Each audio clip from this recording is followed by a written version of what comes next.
Hey everyone, welcome back to the channel. It is Luke Mick here, and welcome to what is going to be a very quick video, I believe. The Vinegar Syndrome Halfway to Black Friday sale starts in just a couple of days, and I really wanted to get a couple of quick recommendations out because, truth be told, I do watch a lot of Vinegar Syndrome releases and enjoy a good majority of them, and I want to share with you all some of the ones that I have been watching recently that I have been finding interesting and exciting, and just want to share those with you. And unfortunately, I don't have a very big list of films because, quite frankly, I don't have a lot of time to edit this and prepare this. It's literally the week of halfway to Black Friday.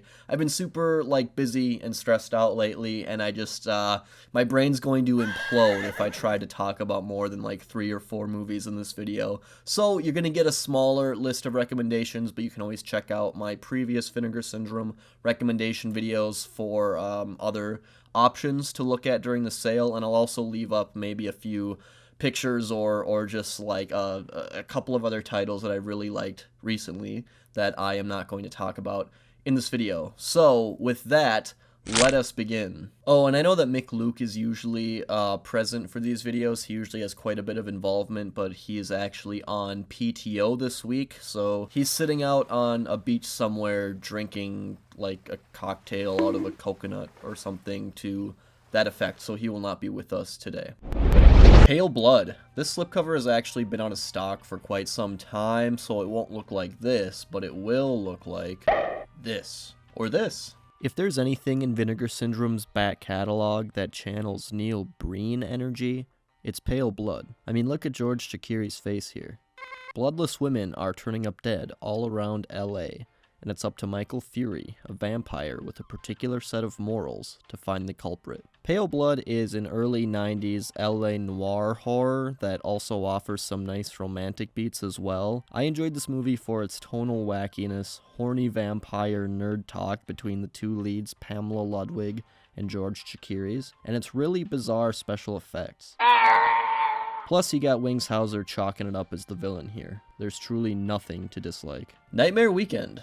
I'm going to try and describe what this movie was about, and then you can decide for yourself if you want to dabble or not. Through the application of computer science, a visibly depressed scientist has found a way to take control of and manipulate people's personalities for the better. He can do this by turning a unique possession belonging to his subject, a wallet, a key, panties, whatever, into a silver ball that contains an algorithm, I think, that will cause the subject to relinquish control of their bodies upon ingestion. His research falls into serious jeopardy when his nefarious intern decides to use the technology for her own benefit. If you ever wanted to see a French, British, and American co-produced flick shot in Florida with some nice gore and makeup effects to boot, check out Nightmare Weekend. Shallow Grave, 1984. Not Danny Boyle's 1994 Shallow Grave. That film is admittedly better, but this film is good too. It's really not bad. 4 really annoying girls who attend a Catholic boarding school are heading to Florida for spring break, but get a flat tire along the way. Their biggest mistake? Getting a flat tire in this town. Let's get your nuts off, boys! Shallow Grave was a film that genuinely surprised me. I didn't read the synopsis going in, so I just assumed it was another backwoods, small-town slasher movie, but I was happy to find that it wasn't like that at all, and instead it's a much more suspenseful, small-town crime movie. One of the girls on this cross-country trip witnesses a murder after a heated domestic dispute between a man and a woman, and this man works endlessly to cover up his tracks, stopping these girls one by one. I was mostly impressed with this film's maturity once the story got going, and was honestly left shaken by its dour ending. And before this video ends, I would like to quickly mention the Camille Keaton in Italy box set. I watched the very first film in this set last night. It's called Madeline, or Madeline Anatomy of a Nightmare, and it might have a couple of other titles. It was an Italian film, of course, that came out in several different regions with several different titles, it seems. You know how it goes.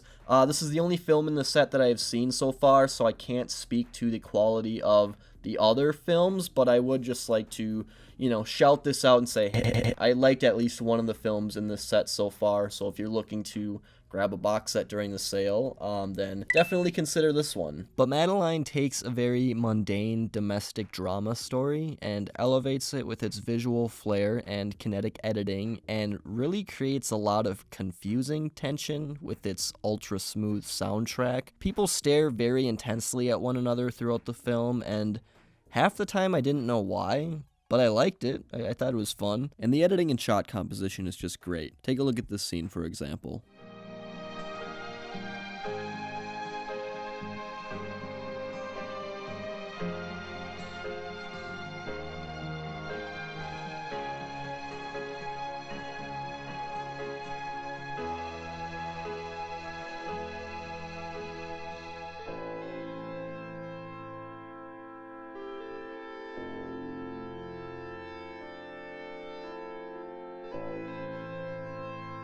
There's also a mind control hypnosis aspect that always surprised me when it popped up because they honestly use it so infrequently.